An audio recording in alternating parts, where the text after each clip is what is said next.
વ્રત ભલે કરો, ઉપવાસ ભલે કરો, પણ જ્યાં સુધી સ્વભાવ, વર્તન અને બોલી સુંદર સરળ નહીં કરો, ત્યાં સુધી પરિવાર, પોતાના કે સંબંધોમાં ખુશીઓ અને સુખ લાવવું મુશ્કેલ છે. ભગવાનને ભલે ભજો, ભક્તિ ભલે કરો, પણ આપણું આચરણ, વ્યવહાર અને નીતિ જ્યાં સુધી શુદ્ધ નહીં થાય, ત્યાં સુધી જીવનમાં સફળતા અને શાંતિ મેળવવી મુશ્કેલ છે. ઈશ્વરની કૃપા અને મહેરબાની એની પર રહે છે જે માતા પિતાની દિલથી સેવા કરે.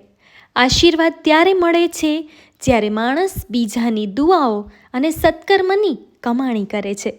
ભક્તિ ત્યારે ફળે છે જ્યારે માણસ મન, વચન અને દિલથી કર્મ કરે છે. જેવા સાથે તેવા થવું એ આપણા સંસ્કાર નથી. દલીલો કે મગજમારી કરીને વ્યર્થ જીવન બગાડવું નહીં. સૌને સૌના હાલ પર છોડી દો. પરિસ્થિતિ, સમય, સંજોગ અને એનું કર્મ એને જરૂર સમજાવશે.